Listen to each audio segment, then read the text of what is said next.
પ્રાગટ્ય થયું અને અંધશ્રદ્ધા વેમ ભ્રાંતિ ભેદ સમાજમાંથી બાપાએ દૂર કરે એક સત્યનો માર્ગ. સત્ય એ જ ઈશ્વર.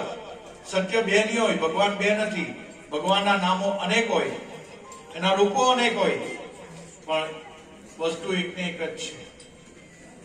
ગાંધીજીએ જ્યારે એના સદગુરુ રાજચંદ્ર એને મળ્યા અને ગાંધીજીને આ બ્રહ્મ ઉપદેશ આપ્યો, ત્યારે ગાંધીજીએ સત્યને અનુભવ્યું અને ગાંધીજીની આગળ મહાત્મા ગાંધીજી એનું બિરુદ મળ્યું. કેમ? સત્યની ઝાંખી કરી. પરમાત્મા શરીરમાં જ છે, ભગવાનને કોઈ જગ્યા હોરવા નહીં જવાનું. આમાં જ છે. સદગુરુ મળે ને આમાં અનુભવ કરાવે, આપણા શરીરમાં જ ભગવાન છે. અને ગાંધીજીએ આ અનુભવ કર્યો અને ગાંધીજી બોલ્યા સત્ય એ જ ઈશ્વર અને ઈશ્વર એ જ સત્ય. સત્ય બે નહીં હોય, ભગવાન બે નહીં હોય. ભગવાનના નામો અનેક હોય, ભગવાન એક જ છે. આ જોધરપીરનું જ્ઞાન 1316 ની અંદર બાપાએ પ્રાગટ્ય લીધું અને બાપાના પરચા અપરંપાર છે. આજે પણ જ્યાં જ્યાં જોધરપીરના પાઠ થાય છે એમાં કથા યજ્ઞ, નવચંડી યજ્ઞ, એમાં સ્વમેઘ યજ્ઞ જે હોય તે આમાં બધું આવી જાય. કઈ બીજું નવું કરવાની જરૂર નહીં. આમાં કથા બી આવી જાય, સત્યનારાયણની કથા આવી જાય, નવચંડી યજ્ઞ આવી જાય, અશ્વમેઘ યજ્ઞ આવી જાય. બધું આ પાઠ કરવાથી ઘરમાં આવી જાય. અને જેના ઘરમાં આ જ્યોતનું પ્રાગટ્ય થયું, એટલા જોધરપીરના આશીર્વાદ છે બાપાના, એ ઘરમાં સુખ, શાંતિ અને સાહેબી ચોક્કસ આવી જાય. પણ સંતો પર વિશ્વાસ રાખજો, ગુરુના વચન પર વિશ્વાસ રાખજો. આ જ્યોત આપણું રક્ષણ કરે. એ જ્યોત શું છે એ તો અનુભવ થાય ત્યારે ખબર પડે. એટલે બાપાનું પ્રાગટ્ય અને દિન દુખ્યાના દુઃખો બાપાએ દૂર કર્યા. જોધરપીરના દરબારમાંથી કોઈ ખાલી ગયું નથી. દરેકની બાપાએ મનોકામના પૂર્ણ કરીશ એવા કોઈ પણ એક કિસ્સા નથી કે બાપાએ જેની મુરાદ પૂરી નહીં કરી હોય. જેણે જેણે આ જ્યોત પર માથું ટેકાવ્યું અને આજીજી કરીશ અને પ્રાર્થના કરીશ તો આલમ ગણી બસ એનો આ રાજ સાંભળેશ અને એને અવશ્ય મનોકામના પૂર્ણ કરેશ. તો દરેક ભાવિક ભક્તજનો દૂર દૂરથી આવ્યા છે. જોધરપીર બાપાનું જ્યોતનું પ્રાગટ્ય થાય છે. દરેક ભાવિક ભક્તજનો શાંતિ જાળવજો. બોલો જોધરપીર કી જય.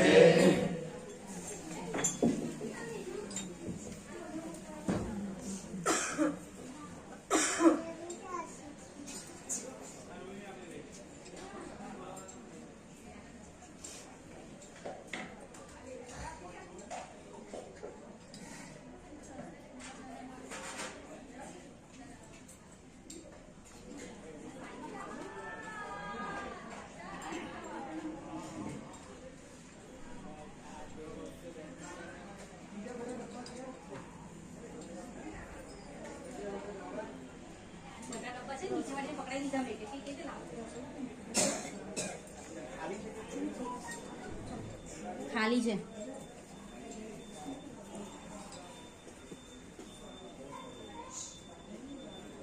બોલો જય જય જોધરપીર કી જય. સત્ય ગુરુદેવ કી જય. બાલુરામ સ્વામી કી જય. નથુરામ સ્વામી કી જય. જ્યોતિશ્વર ભગવાન કી જય. Happy birthday.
મારા ગુરુભાઈ ગુરુબેનો માતાઓ બાળકો બહાર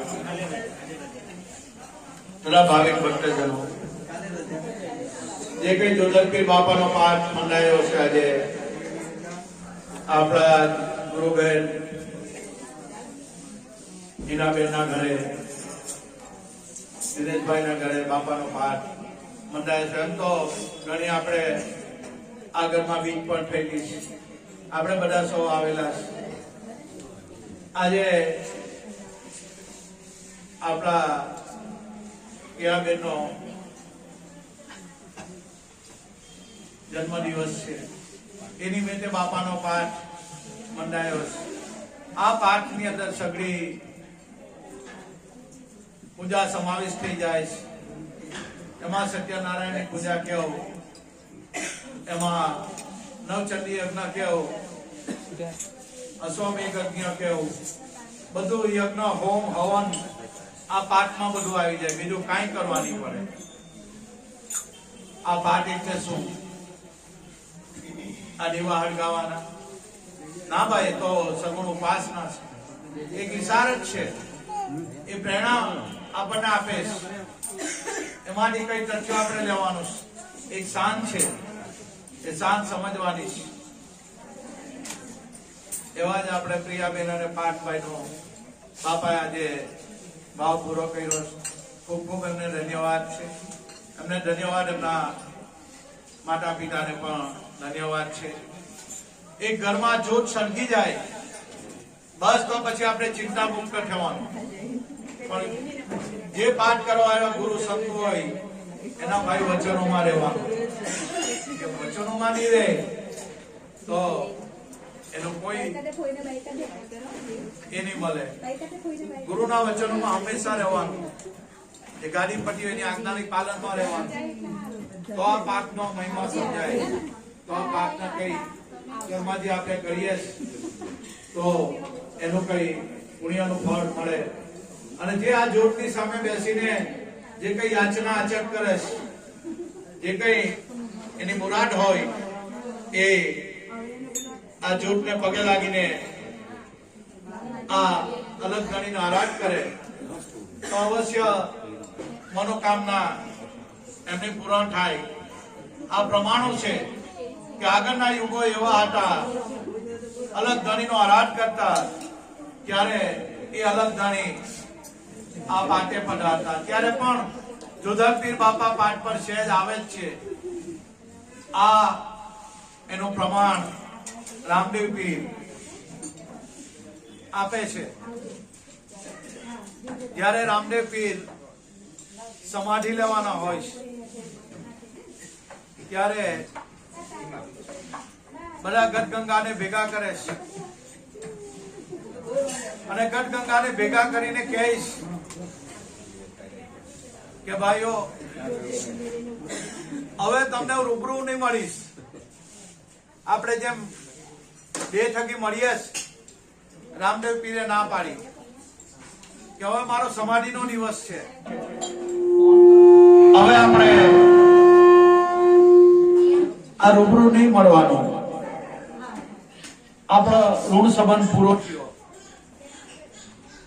અને ભાઠી હરજી બાપાને વિનંતી કરે છે કે બાપા, હવે તમે સમાધિ લેવાના, હવે અમારું શું? ત્યારે રામદેવ પીરે એક પ્રમાણની વાત કરી, જે જોધર પીરે 1378 માં બાપાએ સમાધિ લીધી જોધર પીરે. ત્યારે ભવાનીદાસ અને મીરખાન બાદશાહને એ પ્રમાણ આપ્યું કે જાઓ, નોબત નિશાન અને આ જળહર જોર, આ મારું પ્રમાણ છે. કેસરીમાં આજે પણ નોમ દસમની દાડે આ નગારા વાગે છે, આ શબ્દ અવાજ થાય છે. એ જોધર પીરે પ્રમાણ આપ્યું. રામદેવ પીર રણુજામાં થઈ ગયા અને રામદેવ પીરે પ્રમાણ આપ્યું હરજી પાટીને કે હરજી, હું દેહ થકી હવે તમને રૂબરૂ નહીં મળું, અને જ્યાં જ્યાં મારો પાઠો થાય છે, જ્યાં આ જ્યોતિ પ્રગટ થવામાં આવશે, ભક્તો મારું ભજન કરે, ચાર પોરનું ભજન કરશે, સત્સંગ કરશે અને અલગ ધણીનો આરાધ કરશે, ત્યારે હે હરજી હું આંતરિક્ષમાં આવીશ. જો આ સંતોના વચન છે. હું રૂબરૂ હવે તમને કોઈને નહીં મળું. આ દેહ મારો દેહનો સમય અવધિ પૂરી થઈ ગઈ, પણ હું હરજી આંતરિક્ષમાં આવીશ. મારા આંતરિક્ષમાં દર્શન કરવું હોય તો જોત સળગાવજો, ચાર પોર ભજન કરજો, 4 વાગે આ પાઠ વાળી દેજો, અને જે યાચક આ જોતની સામે બેસીને મને આરાધ કરશે તો હરજી હું એની અવશ્ય મનોકામના પૂરણ કરું છું. આ રામદેવ પીર ખુદ બોલેલા છે, ઇતિહાસ ગવાશે આજે, ખુદ પ્રભુના અવતાર, કે હું અંતરિક્ષમાં આવું છું અને આ જોત પર પધારું છું. તમે હરિનો કીર્તન કરજો, ભજન કરજો, આરાધ કરજો અલગ ધણીનો. હવે રૂબરૂમાં નહીં મળું, મારો દેહ ની અવધિ પૂરી થઈ ગઈ. હું હવે અંતરિક્ષમાં જાઉં છું, અંતરિક્ષમાં આવીશ, અને તું અને મને મળવું હોય અંતરિક્ષમાં આવજો. જો હવે આપણે હું સમજવું, રામદેવ પીર બોલી, મને ઓળખો, મારા દર્શન કરવા હોય તો હું ત્યાં મળીશ. અને એ જ જોધલ પીર બાદશાહને વચન આપ્યું કે મારો દેહ વિલય થાય છે, હવે હું આ પૃથ્વી પર મારું સગુણ સ્વરૂપ આ 5 તત્વનું શરીર દફનાવી દેવાનું, અને હું દરેકના ઘટમાં જે ઈશારો કર્યો, જે દાંડી પડી, જે ગેબી અવાજ આવ્યો, જે શબ્દ થયો, એ શબ્દ સ્વરૂપે દરેકના પ્રાણમાં હું વસેલો છું. આ જોધલ પીરનો પ્રમાણ. દરેકના શ્વાસમાં મને મળવું હોય તો હું અહીંયા આંતરિક્ષમાં મળું. આંતરિક્ષ એટલે શ્વાસમાં. જો કેટલી સંતોએ ચોખવટ કરી. આ અવતારી પુરુષ છે, આ ભગવાનના અવતારો છે, એણે આ વાત કરેલી છે. એકલો સંતોએ નથી વાત કરી, ભગવાન જેવા ભગવાને આ ઘોષણા કરેલી છે. પણ ભાઈ અનુભવ થાય ને તો ખબર પડે કે ભગવાન કાં છે. બધાને ખબર છે કે આ શરીરમાં છે, પણ જ્યારે બ્રહ્મની સદગુરુ મળે છે તો આખા શરીરમાં ભગવાન કાં છે. સંતો કે શરીરમાં ભગવાન છે, ભગવાન છે, ભગવાન. ડોક્ટર આપણું ઓપરેશન કરે હાર્ટનું, કાં ભગવાન તો છે નથી, એને ની પહેલા મળી ગયા હોય. પણ આ જ્ઞાન સ્વરૂપે છે. સદગુરુ આની અનુભૂતિ કરાવે. ભગવાન આપણા શરીરમાં છે, દરેકના ઘટમાં ભગવાન છે, દરેકના શરીરમાં ભગવાન છે. પણ ક્યારે સાચા સદગુરુ ભાઈ મળે તો. જ્યાં સુધી સાચા સદગુરુ નથી મળતા ત્યાં સુધી ભાઈ મેળ નહીં પડે, ભગવાનના દર્શન થાય નહીં. આપણી મનોકામના એ અવશ્ય પૂર્ણ થતી હોય, પણ સ્વને જાણવો, ઈશ્વરની અનુભૂતિ કરવા માટે સાચા સદગુરુના પાવલા પકડી લેવાના, પછી પાછી પાની નહીં કરવાની. બાપાએ કીધું ને વાત ફાઇનલ, પછી બીજું કાંઈ જ નહીં. એમાં બીજું નવું આવે જ નહીં, વિચારવાનું જ નહીં. બસ ના ફાઇનલ વાત થઈ, બસ પટી ગયું. આ જેને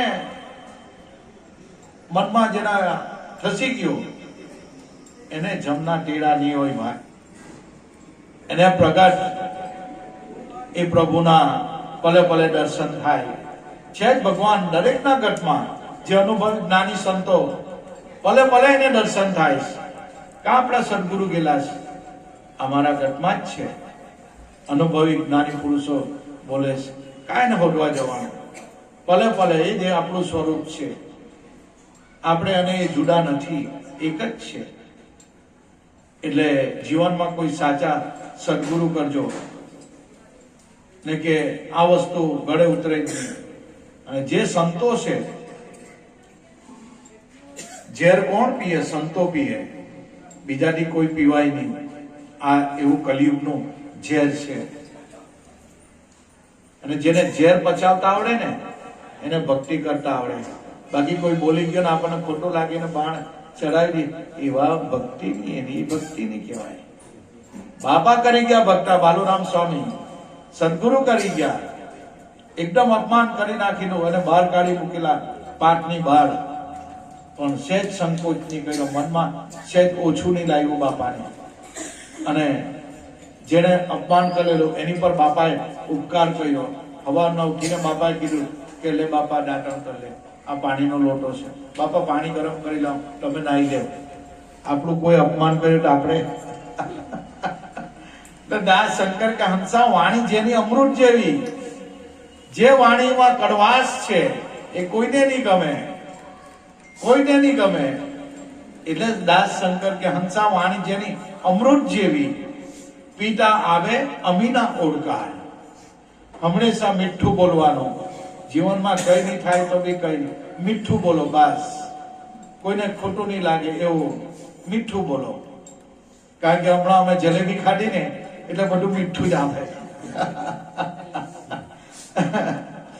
બસ બાપાએ આજ કીધેલું છે, સૌ ભાઈઓ બહેનો હળી મળીને રહેવું, આનંદથી રહેવું, પ્રભુના ગુણાનો વાદન આનંદથી પ્રેમથી ભગવાનને આરાધો, પ્રેમથી એની પૂજા કરો, પ્રેમથી એને ભગવાનને પ્રેમ કરો.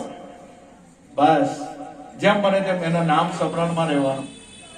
અને દરેક ગુરુભાઈ ગુરુ બહેનો હળી મળીને એકબીજાને સાથ સહકાર આપીને પ્રેમથી ફેમિલીમાં પણ રહેવાનું. ફેમિલીમાં પણ નવલા શબ્દ નહીં કરવાનું, કારણ કે એ આપણને શોભાયમાન નથી. હંમેશા બાળકો સાથે, માતા પિતા સાથે, બધા જ સાથે વાણી છે ને એક એવી વસ્તુ છે કે શબ્દ વિચારી બોલીએ, શબ્દના હાથ કો પેર. એક શબ્દ ઘાયલ કરે, એક શબ્દ કરે મલમ. જો વાણી વિચારી વિચારીને બોલવાનું. આપણે ગુરુના બાળકો છે એટલે વિચારી વિચારીને મન કર્મ વચનથી કોઈનું ઇન્સલ્ટ નહીં કરવાનું, કોઈની ખુદાઈ નહીં કરવાની, કોઈની ધૃણા ટીકા નિંદા એ ગુરુના બાળકોમાં નહીં આવવા જોઈએ. ઊંચી અવાજથી નહીં બોલવાનું, એ બી એક ગુરુના બાળકોનું નિશાની છે. વડીલો કહેતા હોય તો માનવાનું. આપણા સારા માટે જ બધા વડીલો કહેતા હોય, મા બાપ જે કઈ કરતા હોય એ સારા માટે જ કરતા હોય. એટલે જેના ઘરમાં મા બાપ ખુશ, એના ઘરમાં ભગવાન ખુશ. અને પહેલા ગુરુ તો મા બાપ છે. અમારા હિનાબેન, એમની દીકરી નથી, આજે અમારી પ્રિયા હિનાબેન કે અમારી પ્રિયા જ મારી દીકરી છે, મારી વહુ નથી. જો કેટલો પ્રેમ ને કેટલો એકબીજા પ્રત્યે લગાવ છે. એટલે હિનાબેન અમારી કહેતા કે આ મારી વહુ નથી પણ મારી દીકરી છે, એમ કરીને લોકો આજે રહી છે. અને પ્રિયા પણ કહે છે આ મારા મા બાપ જ છે, અસલી મા બાપ મારા આ જ છે. એટલે મા બાપની સેવા કરજો, મા બાપનું કહેલું ભાઈ માનજો, તો આ ભક્તિ લાઈનમાં આગળ અવાય. ભગવાન બી ખુશ નહીં થાય. મા બાપ વગર તમે લાખો કરોડો રૂપિયા કમાવો પણ એનો કોઈ મતલબ નહીં. ઘરમાં મા બાપ ખુશ નહીં હોય તો ભગવાન બી ભાઈ ખુશ નહીં. એટલે આ ભક્તિની રીત છે. આ રીતે રીત પાડજો અને પ્રેમથી હળી મળીને બધા ભેગા રહેજો. જોધન પીર બાપાનો આ જ સંદેશો, સંતોનો પણ આ જ સંદેશો. બોલો સત્યગુરુ દેવ કી જય. જય જય જોધન પીર.